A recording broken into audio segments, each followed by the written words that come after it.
Hello. Yes, we are here with a new case in normal distribution. In a group of students, number of students 1000, their average weight is 52 kilograms and standard deviation of weight is 3 kilograms. That means mu is 52 and small sigma is 3 kilograms. Weights are recorded in exact kilograms. That means weights are not recorded in grams or decimal kilograms. They are recorded in exact kilograms only. So the weight of any student, if it is 15.4 kilograms, it will be recorded as 15 kilograms. If it is 17.7 kilograms, it will be recorded as 18 kilograms and so on. In such cases, 0.5 is taken as cutoff. 14.5 to 15.5 will be considered as 15. 15.5 to 16.5 will be considered as 16 and so on. So in case of any integer value, we have to consider a class with minus 0.5 and plus 0.5 respectively to find the lower limit and upper limit of the class. As we are well aware that normal distribution is a continuous distribution. Now see, in this case, find the number of students with weight exactly 56 kilograms. In normal distribution, we cannot calculate the point probability because normal distribution is a continuous distribution. In normal distribution, we can find the probability of a particular range only.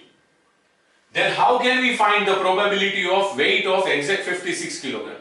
Now consider this sentence: weights are recorded in exact kilograms. That means the data of these 1000 students, whatever number of students having 56 kilogram weight recorded in this data is actually between some range which is recorded as 56 because of this rule. Now what? Minus 0.5, that is 55.5, and plus 0.5, that is 56.5. According to this rule, all the students having weight between 55.5 kilograms and 56.5 kilograms must have been recorded as 56 kilograms. Many of the teachers suggest that we should not use the sign of equal to here.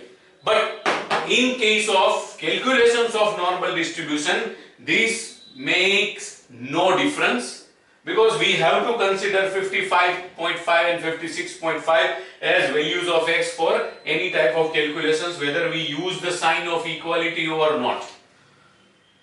So without any confusion, let us start. We have to calculate z-scores for both these relevant values. Let us first take the lower limit x 55.5.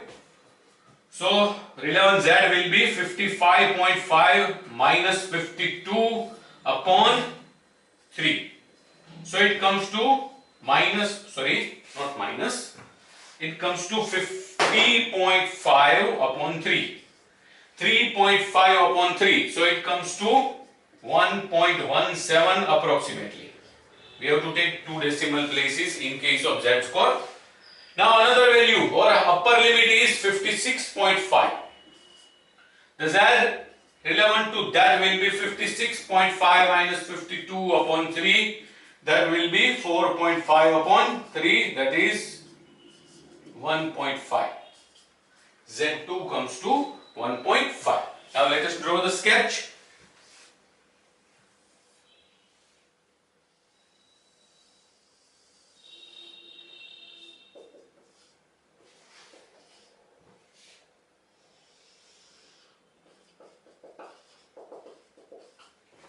Yes, both the values of x are greater than mean, so both the values fall in the right hand side region.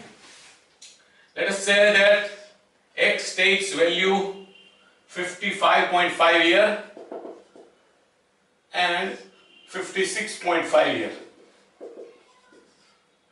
The relevant values of z are 1.17 and 1.5. We are interested in this much area only.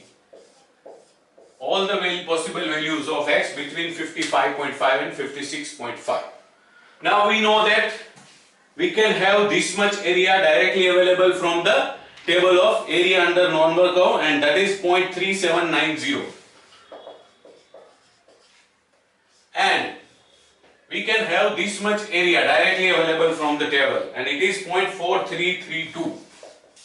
0.4332.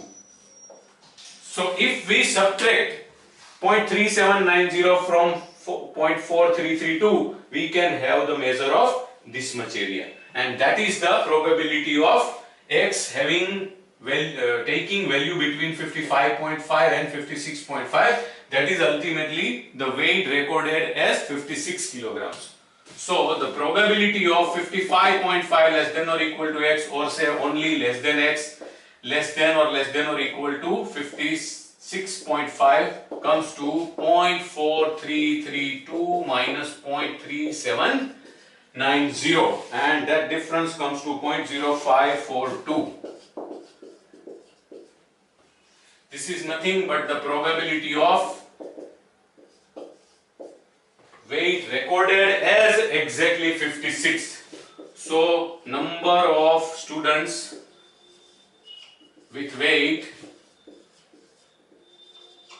of 56 kg, or whose weight has been recorded as exactly 56 kg, are 0.0542 into number of students 1000, that is 54.2, that is approximately 54. So out of 1000 there can be 54 students whose weight has been recorded as exactly 56 kilograms. That means their weights are between 55.5 kilograms and 56.5 kilograms, but because of this rule they have been recorded as exactly 56 kilograms. That's it. Thank you.